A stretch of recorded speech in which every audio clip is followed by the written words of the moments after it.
Nos encontramos en el capítulo 8 de esta segunda epístola del apóstol San Pablo a los Corintios. Usted ya habrá descubierto, si está leyendo con nosotros, y esperamos que así sea, que ahora cambia el tema de la epístola. En los primeros 7 capítulos, Pablo habló sobre el consuelo de Dios, y esperamos que haya sido una bendición para su corazón. Esperamos que lo que consideramos anteriormente le haya traído consuelo y aliento, estímulo a su vida. Que todo eso le haya brindado ayuda y fortaleza, y que le haya permitido saber que tiene a alguien que le puede ayudar hoy mismo en su vida cristiana. Ahora, la reacción más natural al leer los capítulos anteriores sería decir: Pablo, díganos más en cuanto a esto. Pero Pablo cambia el tema aquí. ¿Y sabe usted de qué habla Pablo en el capítulo 8? Habla de una colecta de dinero para los pobres que están en la ciudad de Jerusalén. Y nos hace descender a esta tierra de una manera súbita. Porque ahora el tema trata del ofrendar cristiano. Antes era el vivir cristiano, ahora es el dar cristiano. Y el dar es una parte tan vital como lo es el vivir. En esta sección probablemente digamos algunas cosas que son un poco diferentes, quizá un poco revolucionarias para usted. Pero antes que usted lo descarte, esperamos que se agarre firmemente de esto.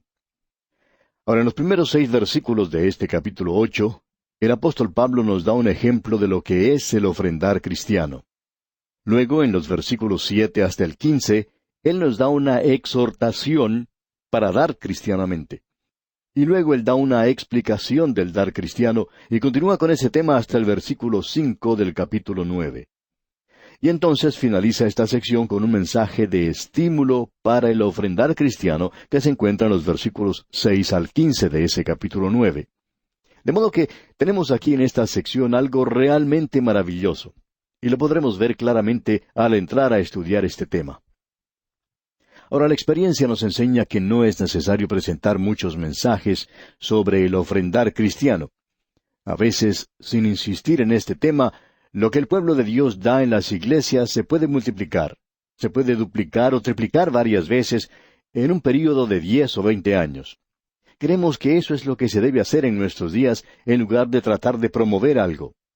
Por esa razón no nos gustan esos métodos de alta presión que se utilizan hoy, especialmente por medio de la radio, donde la tarea principal es alcanzar a la gente en general y donde hay muchos que son incrédulos. Ellos deberían estar escuchando la predicación de la palabra de Dios. Creemos que la radio es donde uno debe predicar la palabra de Dios y no donde se trata de promover otras cosas, porque muchos de los que escuchan no son creyentes. Ahora, esto es importante y esta sección ante nosotros lo menciona y creemos que se le debería prestar más atención en la actualidad. Aquí en los capítulos 8 y 9 de esta segunda epístola a los Corintios, encontramos la sección más larga y completa que trata con la forma de dar, de ofrendar, por parte de los creyentes que tenemos en las Escrituras. En realidad, todo lo que necesitamos saber se menciona aquí. No hay reglas o leyes, pero sí hay ciertos principios muy claros para el ofrendar. Quizás esto le llame la atención, amigo oyente, y sea algo diferente para usted. Alguien quizá diga: bueno, yo pensaba que había que dar el diezmo. Pero eso no es así. No estamos de acuerdo con los que dicen eso. Esa no es la regla para este tiempo actual. Quizá pueda ser un principio que usted quisiera seguir, pero no es una regla para nadie.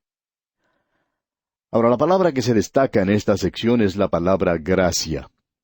Ahora, si usted ha leído el capítulo 8, habrá notado que esta palabra gracia ocurre como 4 o 5 veces, y que en el capítulo 9 aparece 2 o 3 veces más. Así que es mencionada varias veces en estos 2 capítulos. Y Pablo habla acerca de la gracia y la gracia de dar, y por tanto llega a ser algo muy importante. Vamos a mirar algunos de estos pasajes donde es mencionada. En el primer versículo de este capítulo 8 de la segunda epístola a los Corintios leemos: Asimismo, hermanos, os hacemos saber la gracia de Dios que se ha dado a las iglesias de Macedonia. Aquí Pablo la llama la gracia de Dios, es decir, algo que se le ha dado a la iglesia.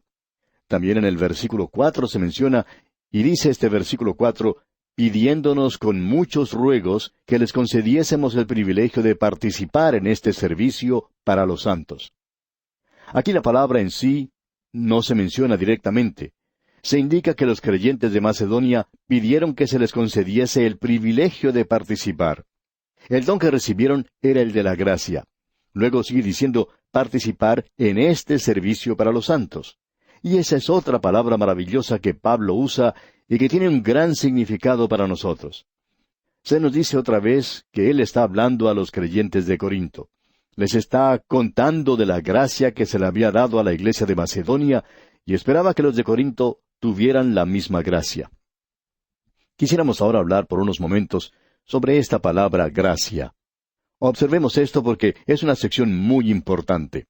Decimos hoy, o sea, los teólogos dicen, que es el don inmerecido de parte de Dios, y estamos de acuerdo con eso.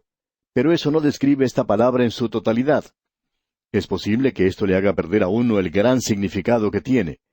En el griego clásico uno encuentra que la palabra griega charis quiere decir una gracia exterior como la belleza, la hermosura, lo que se conoce como gracia en una persona, amabilidad, buena voluntad, gratitud, delicia, placer. Uno encuentra que hay tres gracias: buena, bella y noble. Los griegos tenían una mente misionera y ellos querían compartir esto con los demás.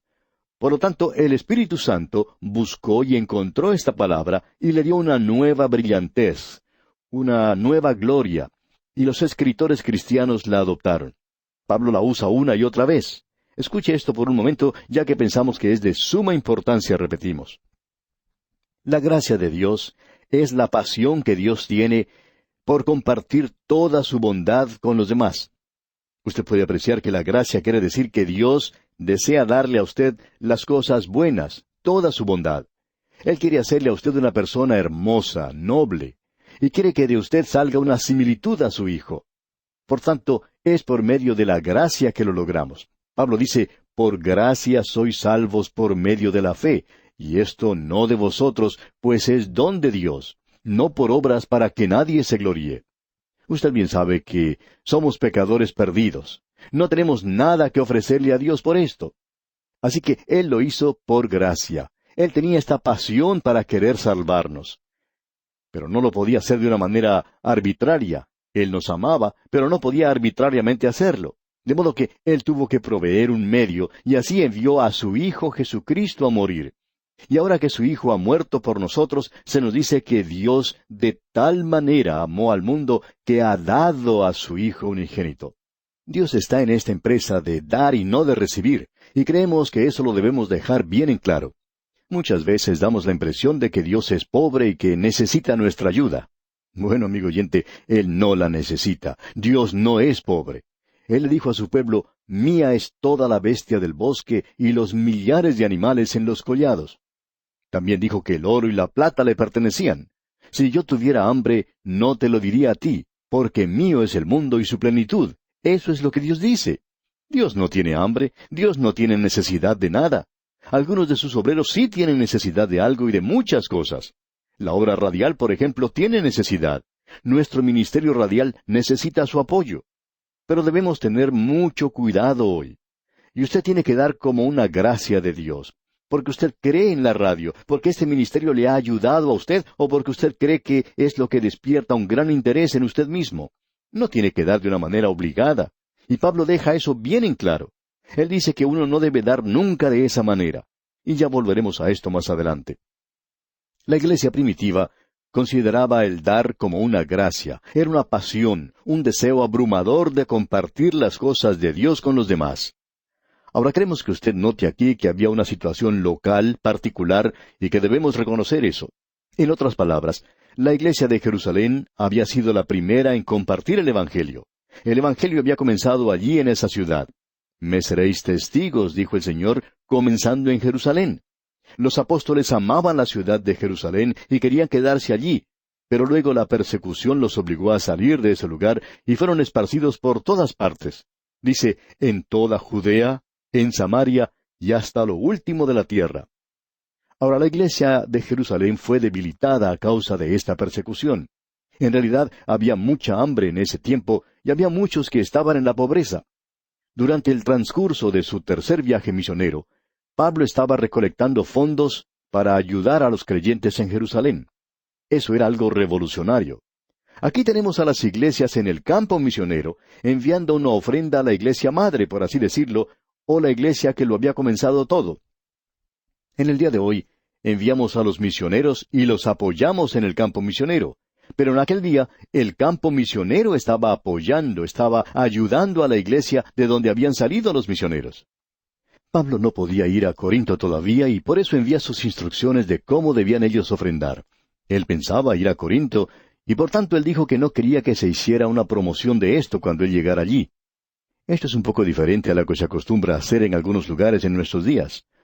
Cuando invitamos a algún predicador a que nos visite, le decimos, venga, hagamos unas reuniones y mientras usted está allí, pues vamos a recoger una ofrenda de amor para usted. Así me sucede a mí, por ejemplo, cuando soy invitado a alguna iglesia para predicar. Lo interesante aquí es que el apóstol Pablo está diciendo que no quería que ellos tomaran el tiempo para hacer eso cuando él los visitara. No quería gastar su tiempo hablando de dinero. Lo que quería hacer era predicar la palabra de Dios y lo otro debería hacerse de antemano. Y si la iglesia de hoy, amigo oyente, fuera esa clase de iglesia, entonces las ofrendas se tomarían mucho tiempo antes de que un evangelista o algún otro predicador los llegara a visitar. Pero nosotros tenemos que poner énfasis en eso, y es porque hemos llegado a tal situación.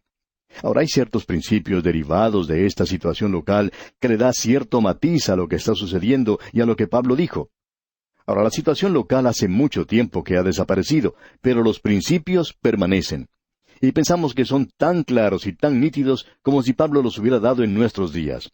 Pablo cita en primer lugar a los creyentes en Macedonia como ejemplo en el ofrendar cristiano.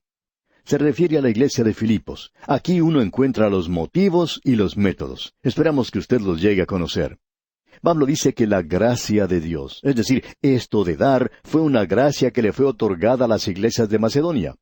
Y en el versículo 2 de este capítulo 8 de la segunda epístola a los Corintios dice que en gran prueba de tribulación, la abundancia de su gozo y su profunda pobreza abundaron en riquezas de su generosidad. Esta es una declaración tremenda. Ellos dieron de su pobreza, no de sus riquezas ni de lo que les sobraba. Nosotros realmente no sabemos nada de eso en nuestros días. Y continuamos en el versículo 3, pues doy testimonio de que con agrado han dado conforme a sus fuerzas y aún más allá de sus fuerzas. En primer lugar, ellos se habían comprometido con Dios. Escuchemos lo que dice aquí el versículo 4. Pidiéndonos con muchos ruegos que les concediésemos el privilegio de participar en este servicio para los santos. El don que ellos recibieron era de gracia. Dios les había dado la gracia de dar. Y lo que ellos estaban dando era una gracia, era una participación. Eso quiere decir compartir las cosas de Cristo. Ni usted ni yo, amigo oyente, podemos imaginar el amor que ellos tenían los unos por los otros. Nosotros hablamos hoy de la acción social de la Iglesia, y debemos confesar que la Iglesia fundamental ha perdido esto de vista. Es maravilloso hoy el dar a las misiones y a los misioneros, pero ¿qué podemos decir sobre los pobres que están en nuestra congregación y que necesitan ayuda?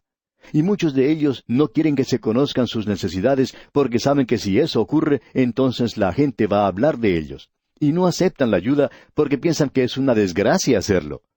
Y tenemos que decir que hay personas que son muy susceptibles y que piensan que algunos de los que forman el comité de ayuda, el comité financiero, podrían hablar, y que luego se enterarían sus esposas y por ende toda la iglesia. Podemos apreciar que hemos perdido esta maravillosa gracia de dar. Esta gente de Macedonia, en cambio, lo pudo hacer. ¿Y qué fue lo que ellos hicieron? Es algo diferente. Leamos el versículo 5 de este capítulo 8.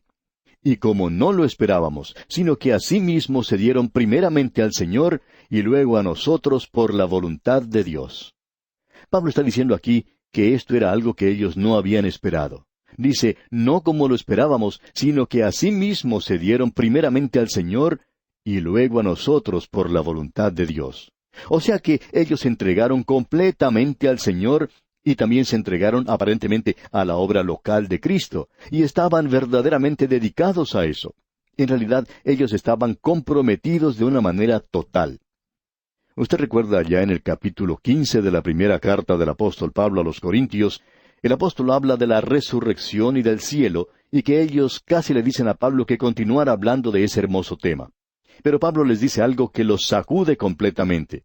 Allá en la primera carta a los Corintios, capítulo 16, versículo 1, él dice, «En cuanto a la ofrenda para los santos, haced vosotros también de la manera que ordené en las iglesias de Galacia».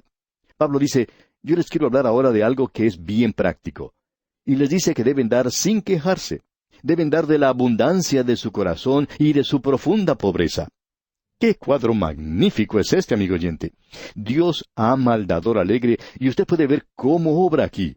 Era una verdadera comunión la que existía. Ellos compartían lo que tenían. Ahora estas iglesias le debían a la iglesia de Jerusalén todo lo que era espiritual. Por eso Pablo les dice, ahora ustedes deben darle a ellos de sus cosas materiales. Y eso es lo que Pablo quiere decir cuando escribe allá a los Gálatas capítulo 6, versículo 6, una sección tan práctica que dice, «El que es enseñado en la palabra, haga partícipe de toda cosa buena al que lo instruye». En otras palabras, eso quiere decir, páguele al predicador. Eso es lo que indica aquí. Quiere decir, amigo oyente, que usted debe poner su dinero en el lugar donde está recibiendo sus bendiciones. Ahora debemos reconocer también que tenemos que dar gozosamente. Dice Pablo, que en grande prueba de tribulación, la abundancia de su gozo y su profunda pobreza abundaron en riquezas de su generosidad. Así es como debemos dar.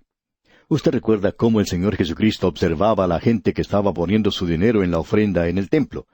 Y creemos que todavía hace eso. El hombre rico llegó y dio una ofrenda muy generosa. Pero luego llegó esa pobre viuda y el Señor dice de su ofrenda, «Ella ha dado mucho más que todos los demás». Ahora, si usted compara lo que ella dio con las riquezas del templo, sus pocas monedas no llegaban a ser nada con todo lo que allí existía. Pero ante los ojos de Dios, amigo oyente, el Señor Jesucristo dijo que ella estaba dando mucho más que los otros. Porque ella dio de su pobreza todo lo que tenía. Ella dio todo completamente. En cambio, los otros no hicieron eso. Alguien ha dicho, cuando se trata de ofrendar, hay personas que nada les detiene. En cambio, hay muchos que es allí precisamente donde se detienen. Se cuenta una historia de los miembros de una iglesia escocesa que estaban tratando de reunir dinero para un programa de edificación. Entre los miembros de la iglesia había un escocés que era muy rico y se estimaba que él poseía como 50,000 libras. Pero él era típicamente escocés, es decir, no le gustaba separarse de su dinero. Uno de los obreros de la iglesia se acercó a él y le preguntó, «Hermano, ¿cuánto va a dar usted?» A lo que éste contestó, «Bueno, yo voy a dar la ofrenda de la viuda». Entonces este hermano que le había hecho la pregunta, llamó a los demás y les dijo, «Hermanos, tenemos todo lo que necesitamos. Este hermano dice que va a dar 50,000 libras». Y este hombre se sorprendió mucho y dijo, «Yo no he dicho que iba a dar 50,000 libras. Yo dije que iba a dar la ofrenda de la viuda». «Pues bien», le contestó el otro, «ella dio todo lo que tenía, y yo pensaba que usted iba a dar todo lo que tenía». Usted sabe, amigo oyente, que Dios se da cuenta tanto de lo que está dando como de lo que se está guardando para usted. Uno debe dar de una manera gozosa, amigo oyente, de tal manera que le proporcione un gran gozo el hacerlo. En otra iglesia también se estaba levantando una ofrenda para la edificación. Un hombre que estaba visitando a algunos de los miembros de la iglesia le dijo a uno de ellos, «¿Cuánto va a dar usted, hermano?» Y éste le contestó, «Bueno, creo que podría dar 10,000 y ni lo sentiría». Entonces el otro le dijo, «¿Por qué no nos da 20,000 y así lo puede sentir un poquito más?» Usted puede ver que la bendición llega solamente cuando uno lo siente. Eso es lo que quiere decir eso de que es mejor dar que recibir. Los creyentes de Macedonia se habían entregado a sí mismos. Y amigo oyente, si Dios no lo tiene a usted mismo, entonces no tiene nada. Él no quiere lo que usted tiene para dar. Si Él no tiene su mano, Él no quiere lo que usted tiene en su mano. Quisiéramos dejar esto bien en claro. Si usted no es un creyente y está escuchando nuestro programa, francamente esperamos que usted no dé nada hasta cuando tome a Cristo en su corazón y hasta cuando reciba el don de Dios, que es la vida eterna en Cristo. Entonces podemos hablar sobre dar. Pero hasta cuando eso ocurra, Dios no quiere que usted dé nada. Y ya que Él no quiere que usted dé nada, nosotros tampoco lo queremos. No creemos que esa sea la forma más acertada de hacerlo. Es cuando uno llega a este lugar de entregarse a sí mismo, de una manera total. Entonces estará preparado para dar de su bolsillo. Y luego el apóstol Pablo dice en el versículo 6 de este capítulo 8 de su segunda epístola a los Corintios, «De manera que exhortamos a Tito, para que tal como comenzó antes, asimismo acabe también entre vosotros esta obra de gracia». Esto es algo maravilloso. Asimismo acabe también entre vosotros esta obra de gracia. Esa es la misma gracia que motivó a los creyentes de Macedonia y que motivaría a los de Corinto. Ahora en el versículo 7 continúa, por tanto, como en todo abundáis, en fe, en palabra, en ciencia, en toda solicitud y en vuestro amor para con nosotros, abundad también en esta gracia. Amigo oyente, pensamos que la prueba de cualquier persona es la forma en que está dando. Alguien ha dicho que hay tres cosas que son indispensables para una reunión de adoración. La primera es la Biblia. La segunda cosa es el himnario. Y la tercera es el bolsillo. La adoración es algo de suma importancia en la actualidad. Pero no es el conocimiento de la Biblia ni su habilidad para enseñar, sino lo que usted da, amigo oyente, lo que vale. ¿Tiene usted esta gracia? No trate de forzarla. Tiene que estar en usted.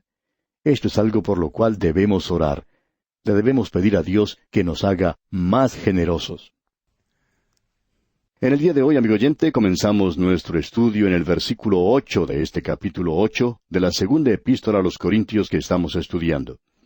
El apóstol Pablo había dicho en el versículo anterior a los creyentes de Corinto que ellos tenían abundancia de todo. Es decir, ellos tenían abundancia de fe, tenían también abundancia de palabra. Ellos eran capaces de testificar. Ellos tenían ciencia o conocimiento y eran diligentes. Podían hacer las cosas con mucha solicitud. Ellos tenían un amor por Pablo y por los demás apóstoles. Y luego él dice, por tanto, como en todo abundáis, abundad también en esta gracia. Ahora, ¿qué es eso? Es la gracia de dar. Y luego Pablo dice en el versículo 8 de este capítulo 8, no hablo como quien manda, sino para poner a prueba, por medio de la diligencia de otros, también la sinceridad del amor vuestro. Pablo está aquí diciendo que la forma de dar no es por medio de una ley, o por una costumbre arraigada, o por un rito.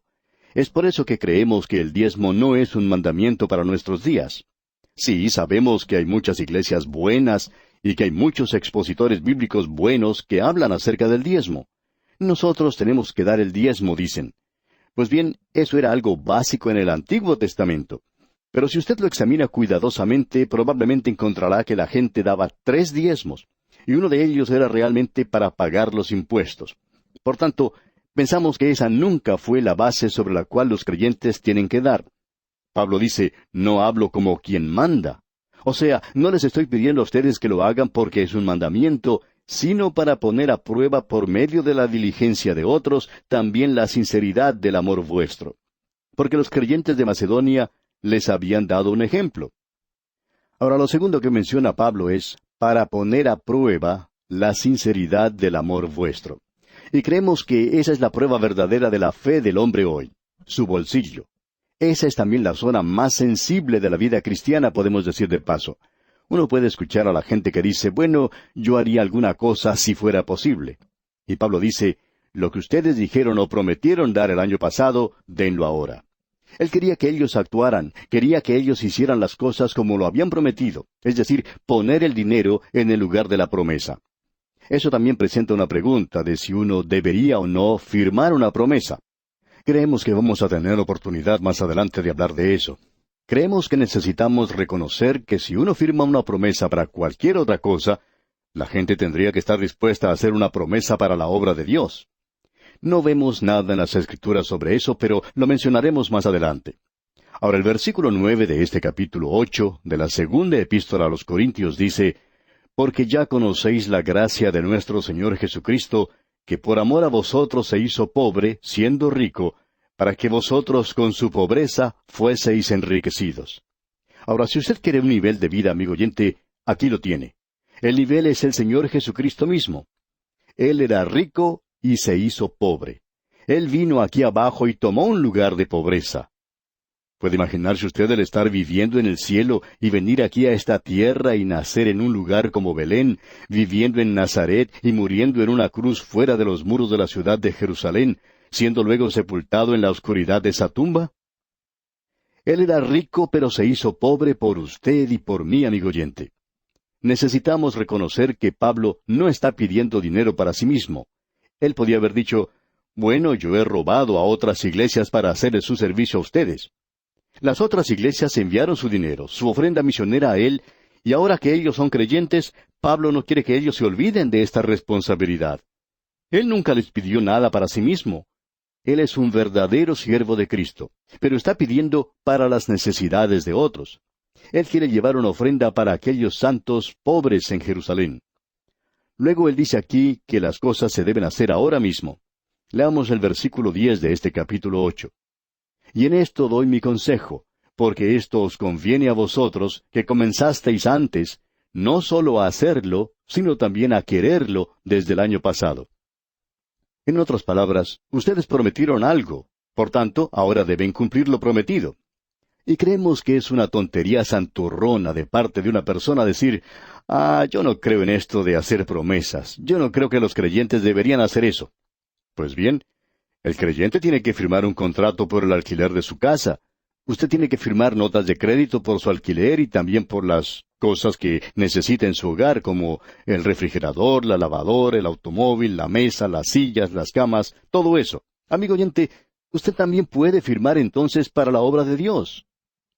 El apóstol Pablo dice que esto no es un mandamiento, pero dice aquí en el versículo 11, escuche usted, ahora pues, llevad también a cabo el hacerlo, para que como estuvisteis prontos a querer, así también lo estéis en cumplir conforme a lo que tengáis. En otras palabras, tienen que cumplir con lo prometido. Tenemos ahora el método de dar. En el versículo 12 se nos dice, porque si primero hay la voluntad dispuesta, será acepta según lo que uno tiene, no según lo que no tiene. Nosotros tenemos que dar, dice Pablo, según lo que tenemos, pero se tiene que hacer con una mente dispuesta. Esto, creemos nosotros, es algo muy importante, que tenemos que dar según lo que poseemos, no según lo que no tenemos. Usted recordará una historia que mencionamos en otro programa anterior, de cierto ganadero que siempre estaba solicitándole al pastor que hablara sobre el diezmo. Él daba el diezmo y, durante una época cuando escaseaban los trabajos y el dinero, este hombre seguía insistiendo en este tema del diezmo. De modo que un día su pastor le dijo que las Escrituras no decían eso, sino que debían dar según lo que tenían, porque ésta será acepta según lo que uno tiene, no según lo que no tiene, como dice Pablo aquí. Y el pastor le dijo a este hombre que para algunas personas era obligatorio, digamos, dar un diezmo, que sería lo justo según lo que recibían por su trabajo. Y otros no deberían dar un diezmo porque ellos no tenían nada para dar, y Dios comprende eso. Eso es cierto para muchas personas. Pero el pastor también le dijo que hay otras personas que tienen mucho, y que por tanto, el dar solo un 10%, como el diezmo, para esas personas en realidad no era suficiente. Como dijimos, este hombre era una persona acaudalada y tenía bastante dinero. Él daba nada más que el diezmo, y esto era una suma generosa, por supuesto. Quizás era la mayor cantidad de dinero que recibía la iglesia, pero no era, amigo oyente, lo que él tenía que estar dando, y por tanto su pastor le explicó esto. Y después de eso, él ya no estaba dispuesto a dar más, y no preguntó tampoco más sobre el asunto del diezmo, cuando se dio cuenta que el hombre tiene que dar según lo que tiene, y no según lo que no tiene. Esto no tiene nada que ver con el diezmo en el presente día. Eso era lo básico en el Antiguo Testamento, y no podemos creer que ningún creyente hoy, que tiene un buen salario, deba dar menos de un 10%. Estamos viviendo en una época que es de mucha abundancia para muchas personas, y sabemos que hay muchos también que nos escriben y nos dicen, me gustaría apoyar su programa, pero yo soy miembro de tal y cual iglesia, que es una buena iglesia. Yo doy en esa iglesia lo que puedo, y estoy recibiendo nada más que mi jubilación, y tengo muy poco, de modo que no puedo dar más. Y creemos que Dios no les está pidiendo a ellos que den para la obra radial. Creemos que Él comprende esto también. Pero lo deberían hacer aquellos que tienen. Y el Señor ciertamente está tirándole de las mangas a algunos de ellos, y posiblemente ya hayan cambiado a otra emisora para no escuchar esto que estamos diciendo. Pero escuche usted ahora lo que dice aquí el versículo 13. Porque no digo esto para que haya para otros holgura, y para vosotros estrechez. Pablo está diciendo, no creo que debería ponerse ninguna carga sobre ninguna persona. Y continúa en el versículo 14 de este capítulo 8 de su segunda epístola a los Corintios, sino para que en este tiempo, con igualdad, la abundancia vuestra supla la escasez de ellos, para que también la abundancia de ellos supla la necesidad vuestra, para que haya igualdad. Lo que él está diciendo aquí es lo siguiente. ¿Le ha bendecido Dios a usted? Estamos viviendo en una sociedad de abundancia en muchos países. Muchos tienen todas las comodidades necesarias. Tienen lindas casas, tienen hermosos mobiliarios, tienen todas las cosas que les hace falta y están viviendo bien. Ahora permítame decirle, amigo oyente, que Dios le está diciendo a usted que debería dar en el día de hoy y compartir en la obra del Señor, porque ésta tiene necesidad. Creemos que Dios está hablando a esta gente en nuestros días. Muchos de ellos, por supuesto, no quieren escuchar y se conforman con simplemente dar un diezmo, como aquel ganadero que mencionamos anteriormente. Él quería dar nada más que el diezmo y quería que su pastor hablara de ese tema para sentirse bien.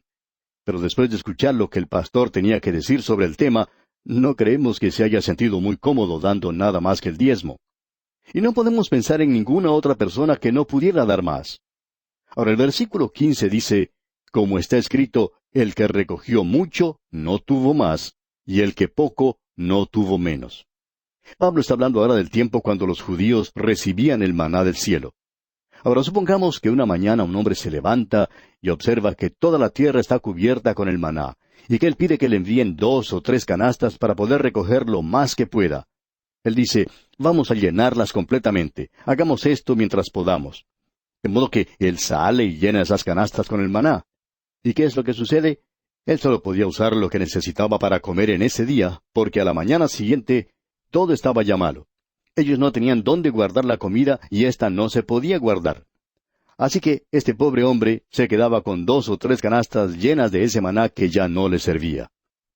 Había un creyente muy bueno y dedicado que, aunque solo tenía unos 40 años, ya se había jubilado. Y él decía que había ganado más de $1,000,000 y eso era todo lo que él podía usar. Que si él trataba de ganar más dinero, pues estaría trabajando solamente para el gobierno, ya que todo eso sería consumido por el pago de impuestos. De modo que él hizo su 1,000,000 y se jubiló. Él no trabajó más después de eso y ni siquiera iba a su oficina. Simplemente hacía las cosas por correspondencia. Él tenía una entrada bastante buena y no necesitaba más. Él decía que luego de jubilarse podía dedicar todo su tiempo a la obra del Señor, y eso es precisamente lo que hacía. Él vivía bien porque tenía con qué, y no creemos que eso haya sido algo malo. Pero queremos decir que él estuvo compartiendo todo lo que era y todo lo que tenía con la obra del Señor en su tiempo. Y eso es lo que Dios quiere que cada uno de nosotros hagamos, amigo oyente. Ahora permítanos preguntarle, ¿le ha bendecido Dios a usted? Pues bien, aquel que siembra poco, va a segar poco. Uno de estos días usted se dará cuenta que Dios ha comenzado a tratarlo a usted de la misma manera en que usted lo está tratando a Él. Porque pensamos que Dios apunta todo esto en sus libros. Él no nos está poniendo bajo la ley, porque si así lo hiciera, entonces usted no podría dar como bajo gracia, con esa pasión, con ese deseo de dar. Usted tendría que dar alegremente, sí, pero usted le debería decir a sus amigos, miren, escuchen ese programa. Allí están hablando de una cosa maravillosa, de lo más maravilloso del mundo. Nos están diciendo cómo podemos ser felices dando de nuestro dinero. Ahora quizá eso parezca una locura, lo sabemos. Pero eso es exactamente lo que Pablo está diciendo aquí. Luego él dice, pero gracias a Dios. Ahora esta palabra de agradecimiento es la misma que se usa para gracia y que viene del griego caras. Quiere decir, gracia sea a Dios. Es algo verdaderamente bueno. Leamos pues todo este versículo 16. Pero gracias a Dios que puso en el corazón de Tito la misma solicitud por vosotros. O sea que Pablo está diciendo, envié a Tito para que consiguiera esto, pero ya era una gracia en su corazón. Él quería, tal como yo, recoger una ofrenda para los santos pobres de Jerusalén. Ahora, desde el versículo 17 hasta la primera parte del versículo 19 dice, pues a la verdad recibió la exhortación, pero estando también muy solícito por su propia voluntad partió para ir a vosotros. Y enviamos juntamente con él al hermano cuya alabanza en el Evangelio se oye por todas las iglesias. Y no solo esto, sino que también fue designado por las iglesias como compañero de nuestra peregrinación para llevar este donativo. Ahora usted puede apreciar esto, amigo oyente, que eso estaba en su corazón. Ahora, completando el versículo 19, dice, que es administrado por nosotros para gloria del Señor mismo y para demostrar vuestra buena voluntad. Y lo que damos, amigo oyente, debería ser para la gloria de Dios. En el versículo 20 continúa Pablo diciendo, evitando que nadie nos censure en cuanto a esta ofrenda abundante que administramos. ¿Por qué? Porque Pablo dice, nosotros seremos honrados en la forma en que vamos a utilizar esto y en la forma en que será administrado. Y continúa en el versículo 21 diciendo, procurando hacer las cosas honradamente, no solo delante del Señor, sino también delante de los hombres. Note usted que dice, procurando hacer las cosas honradamente. En otras palabras, necesitamos tener mucho cuidado con la forma en que usamos el dinero de Dios. Creemos que la iglesia tiene que hacer una declaración financiera a la congregación y contar toda la historia y no contar solamente parte de ella. Usted puede darse cuenta que a veces solo se recibe un informe parcial y que este informe, pues, no presenta el cuadro completo. Eso en el mundo de los negocios sería algo deshonesto. Pero en las iglesias, los encargados utilizan ciertas explicaciones hoy diciendo, bueno, pensamos que si la gente se entera que tenemos algo de dinero en reserva, pues no va a continuar dando. Amigo oyente, eso tendría que causar en la gente un deseo de dar mucho más, porque ellos pueden darse cuenta ahora de que Dios los ha bendecido y que Él los continuará bendiciendo. Quisiéramos decir aquí, amigo oyente, que si usted no está seguro de cómo se utiliza su dinero donde lo está dando, usted no debería continuar haciéndolo. No interesa cuál obra sea, aun si está relacionada con este programa radial. Usted tiene que tener una confianza plena en su mente y en su corazón. Usted no debería aún dar en su iglesia hasta cuando esté convencido que su dinero está siendo utilizado de la manera correcta. A veces no es así. A veces no es utilizado de la forma en que la gente quiere que sea utilizado. Desde nuestro comienzo, cuando recibimos algún dinero para ser usado de cierta manera, ya sea en este programa o en algún otro, esa es la forma como se utiliza aquí. Por ese motivo, hay cosas que se pueden enviar sin ningún problema, mientras que otras cosas no son así. Porque esa es la forma en que la gente solicita que se divide el dinero. Y pensamos seguir haciendo eso, porque queremos poner el dinero donde la gente quiere que se ponga. Eso es algo sobre lo cual la gente debería estar bien segura en nuestros días, de cómo se usa el dinero en su iglesia y que se está usando de la forma en que ellos quieren que se use. Pablo dijo en el versículo 21, procurando hacer las cosas honradamente, no solo delante del Señor, sino también delante de los hombres. De que obviamente el dinero se está usando para lo que se había entregado. Y continúa Pablo diciendo en el versículo 22, enviamos también con ellos a nuestro hermano, cuya diligencia hemos comprobado repetidas veces en muchas cosas, y ahora mucho más diligente por la mucha confianza que tiene en vosotros. En otras palabras, Pablo está diciendo, yo puedo confiar en Tito, él puede dar un buen informe. Voy a enviar ese informe y él se los presentará a ustedes después de regresar de Jerusalén. Y prosigue diciendo en los versículos 23 y 24, en cuanto a Tito, es mi compañero y colaborador para con vosotros. Y en cuanto a nuestros hermanos, son mensajeros de las iglesias y gloria de Cristo. Mostrad pues para con ellos ante las iglesias la prueba de vuestro amor y de nuestro gloriarnos respecto de vosotros. Pablo estaba diciendo que quería la prueba del amor de ellos. Si ustedes creen en lo que les estoy diciendo, entonces cumplirán con su palabra. Lo harán de la forma en que presenten su ofrenda. Esa es la manera de expresar su amor. Y pensamos que hay muchos creyentes que son como ese joven que le escribía a su novia y le decía, yo por ti cruzaría hasta el océano más ancho, nadaría en el río más profundo por ti, subiría a las montañas más altas por ti, me arrastraría a través del desierto por ti. Y luego termina su carta diciendo, si no llueve, el miércoles te voy a visitar. Y hay muchos creyentes, amigo oyente, que son así como ese joven. Pablo está diciendo aquí que debería haber gracia en su corazón.